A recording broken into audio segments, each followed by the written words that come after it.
everyone. Welcome back to our podcast, The Ins and Outs of Selling a Business. For those of you just joining us, I am kdee, President of Osage Advisors. Osage Advisors is a boutique merger and acquisition firm working with business owners, typically with $5 million and up, looking to sell. This is our 21st year in business, and thanks for joining us. We talk a lot about the planning process when you sell your company, and we typically ask three questions with owners. One, who's your accountant? Have you done your tax planning? Two, who's your lawyer? They have experience in M&A or corporate law. And third, and probably most important, who's your wealth manager? Have you sat down with that person or that firm to kind of go through a plan so that you can live your life the way you want to live it after you sell your company? So today we're really excited to have with us Megan Trask. Welcome, Megan. Thanks, Keith. Happy to be here. Great. We appreciate you taking the time. I know you got a lot going on. Megan is a partner with the firm Connecticut Wealth Management. They are based in Farmington, Connecticut, and are a financial planning and wealth management firm that works with individuals, business owners, and other entities in helping them set up their long-term, strategies and goals. So, Megan, again, thanks for being here. It is a critical, important aspect of a business owner and their families when they come into, discuss selling their company. So what are some of the things that, you work with them on regarding, okay, you want to sell a company, so what are the kind of questions you ask them? So you're starting to plan with them, whether it's someplace that could be 5 years away, 2 years away, or immediate. Yeah, really good question. First, I have to say I love how Keith gave us a shout out as being the most important part of the trusted relationship. So thanks for that. But I think it may be helpful too if I just for a moment go back to kind of how we started working with business owners and the way we do now, and it helps to tell kind of how we work with them and what kind of questions we ask. So you mentioned we're a financial planning firm. We started way back with the focus on personal financial planning. Investments are a really important component of that, but just one component, right? Taking that holistic view of someone's finances is critical. And I think what makes us different is the way that we structured our firm and our advisory teams in service of that. And really what I mean by that is that for every client who walks in our door, there is an entire team that supports them, somewhere between 3 and 5 individuals, to make sure that we can dive deep into their plan. What we found is that when we're working with business owner clients, their financial situations tend to be even more complex, succession planning and exit planning, being one of those highly complex components. And so we found that by having this larger team that can support them, we can really help them dive deep into these questions and plan ahead of time. And so, we were doing, I think, a good job with these business owners because of our service model, and they referred more of their business owner friends, and all of a sudden we started to really develop this niche in servicing business owners. That's terrific. Yeah, it really has been. And so, the key, I think, as you started to lay out in the way you asked that question is having a plan ahead of time and asking the right questions. It sounds so simple, but we often say in our office a business owner is, it's Monday and they're just trying to get to Tuesday because Right. They've got so many decisions and so many people, on their plate and depending on them. And so we try to take that broader view kind of for them and with them to ask the critical questions of where do you want to be in 6 months, 1 year, 5 years?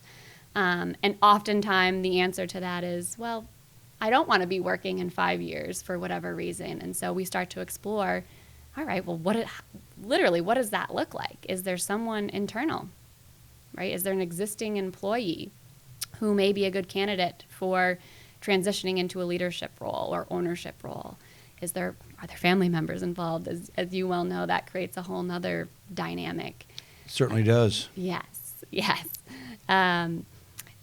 And then I think you were also starting to allude to this. Oftentimes the most critical question is, what do you need financially from this business to continue to live the life you want to live? Yeah, and that's a critical point. What is the, what are your value expectations? Yeah. And sometimes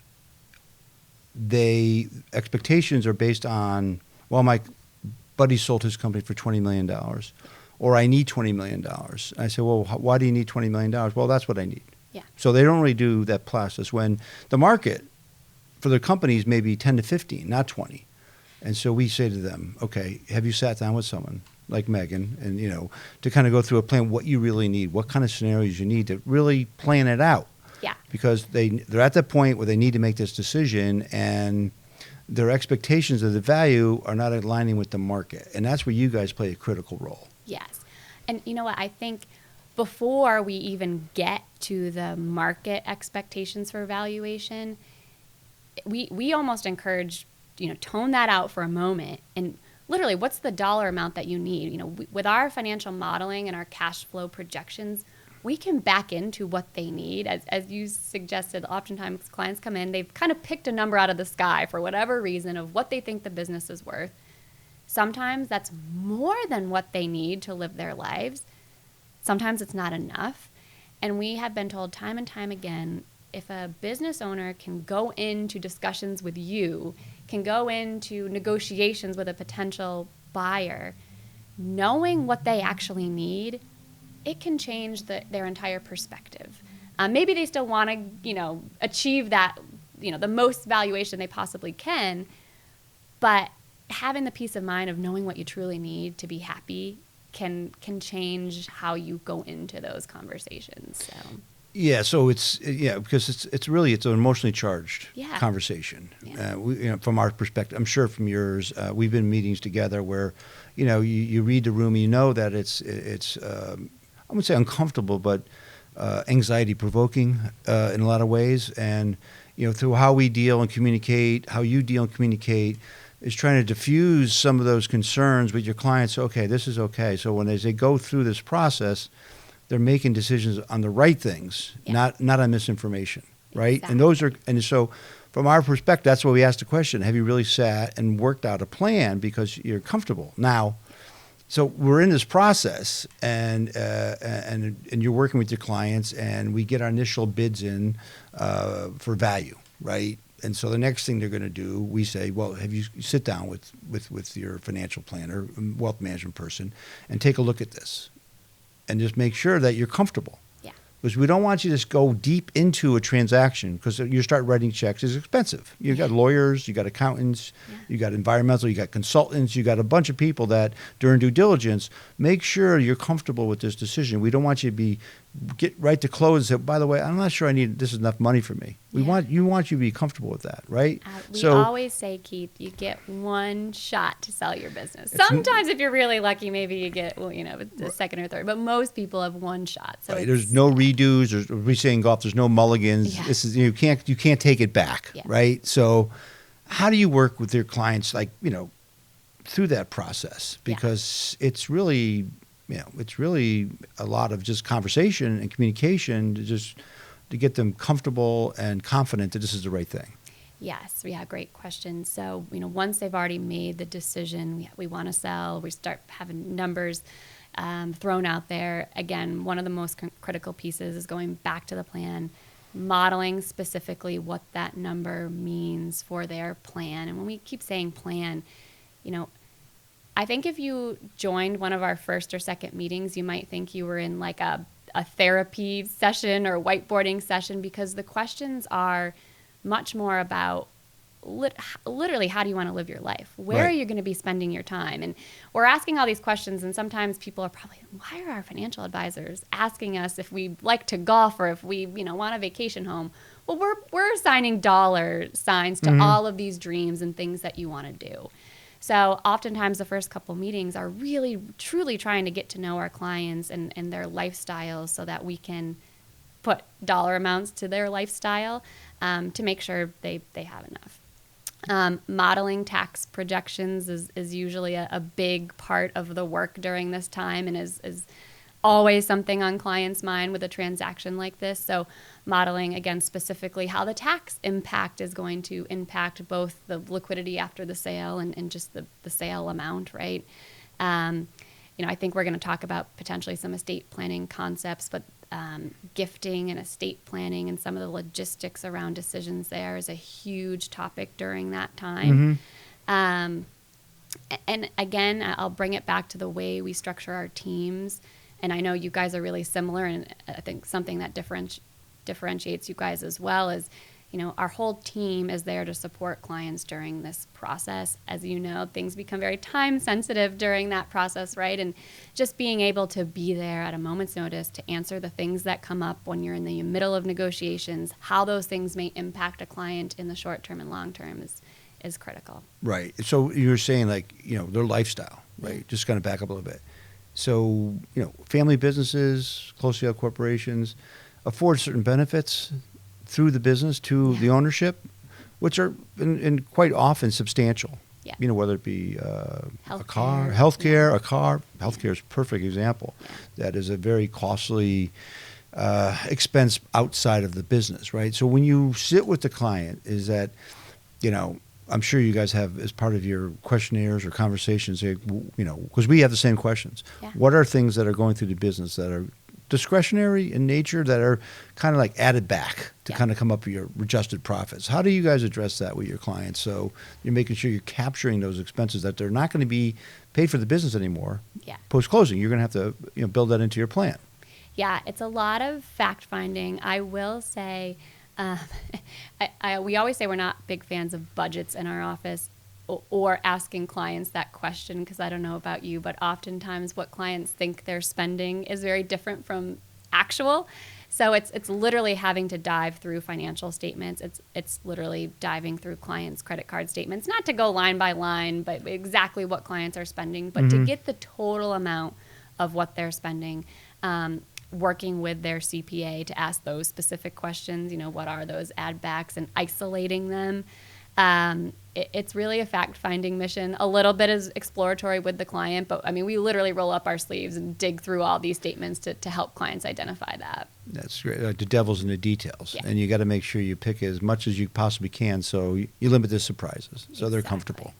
So, and your other aspect you're talking about was, when owners are selling their companies, it's not necessarily, it's a life-changing event. It's most likely their largest asset. I would say for every client we worked with, 99% of those clients, when they sold it, this is a major liquidity event, the largest they'll ever have. So it's, providing for themselves, but, business owners, their identity has been in that company. And not just for the company itself, but also for the communities. Right? A lot of them quietly have given to multiple different kind of charity events. They sit on boards. Yeah. They're sponsoring a local softball team, soccer team, baseball team, you name it.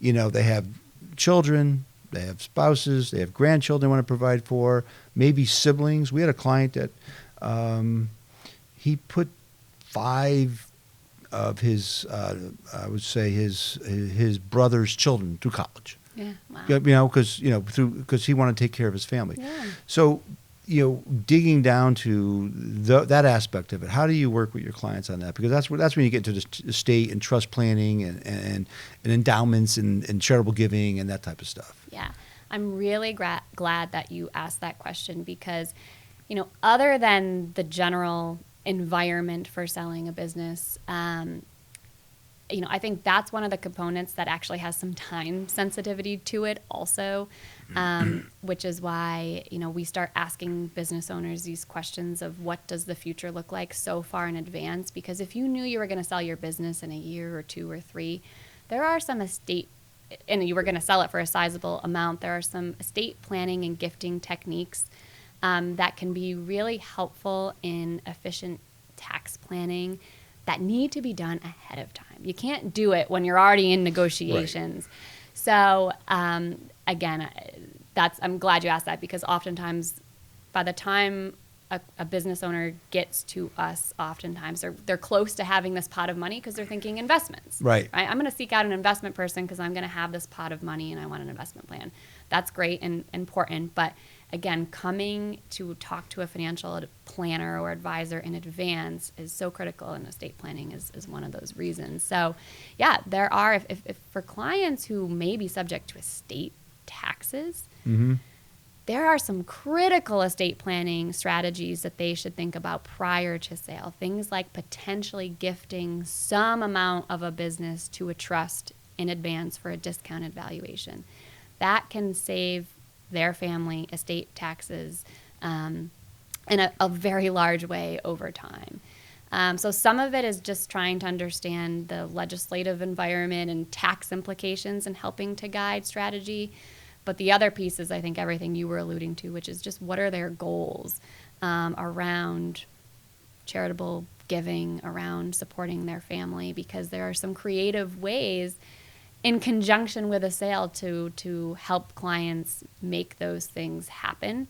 And then, of course, the other piece is just making sure they can afford to do that and putting numbers to it. If supporting a specific charity has always been really important, what's the most efficient way to do that? Through perhaps using a donor advised fund or a foundation or something to that effect.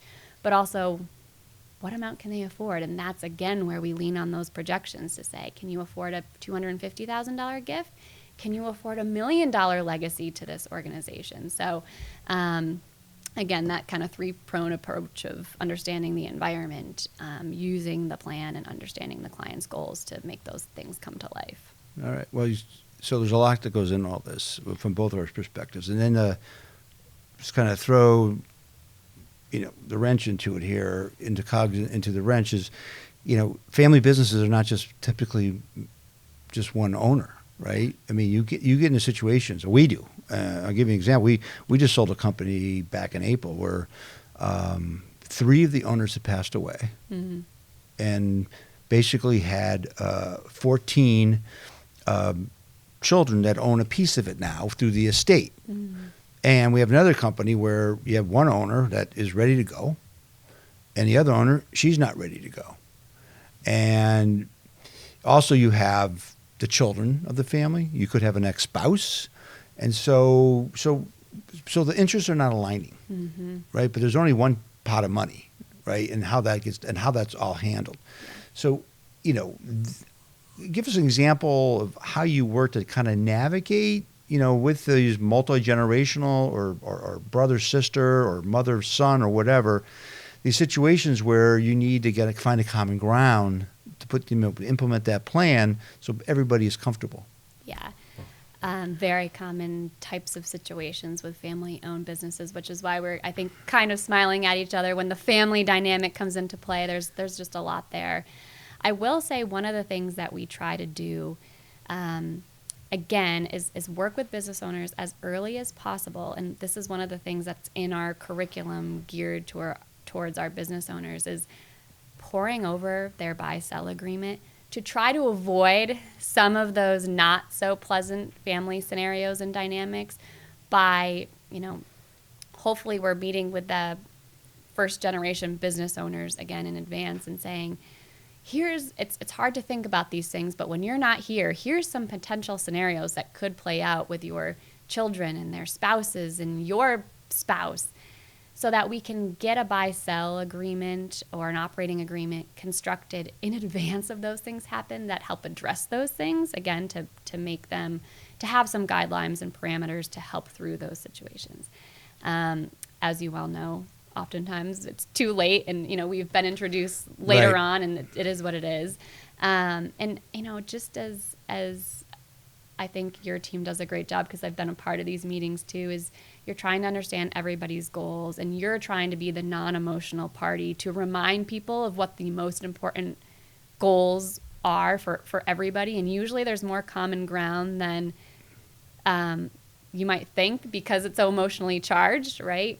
Exactly. It was just sometimes they don't talk to each other, and then when we're sitting in that room, you start to get the conversations coming up, and then you realize that through how we run our process, through our auction process, that the market's going to speak, so that they're going to set the value. Yeah. And so at that point in time,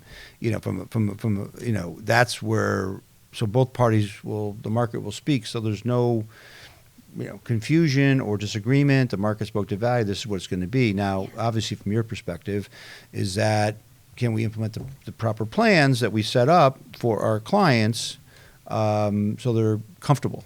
Exactly. And if not, what other things can we do from our perspective to help get there? And that's the piece that I think oftentimes helps settle emotions is when we can remind the parties individually, because it's very common that we represent, each of the, let's say that's 3 siblings that own a company. Oftentimes we work with those 3 siblings collectively when we're talking about the business, but also individually on all of their own plans. And so it's really helpful when we can meet with them all individually and again, remind them of the number that they need and try to keep bringing it back to that and separate out some of the more emotionally charged subjects that might be getting in the way actually of seeing that. So it's ongoing discussions. It's a lot of back and forth. You're setting up the plans, you implement the plans, and then sometimes things change, right? So this has been incredibly valuable, but I'd love to get your perspective on the current market. I know you're busy, but I'd love to have you come back for another podcast episode to talk about where we are today, the current environment, and how you're working with clients to help them navigate through choppy waters, headwinds that we're in right now. That would be great if you could do that. Yeah, really relevant topic and happy to do that. And just have to say it's been really great getting to know you and your team, Keith, and helping business owners together over the last couple of years. So thanks for having me. Well, thank you, and we look forward to having you back. Thanks, everybody. Again, my name is Keith D. Our firm is Osage Advisors. You can reach us at our website at osageadvisors.com, or you can email me at kdee@osageadvisors.com, or feel free to call me anytime at 860-767-3273, extension 1001. Thanks for being here today, and have a great day.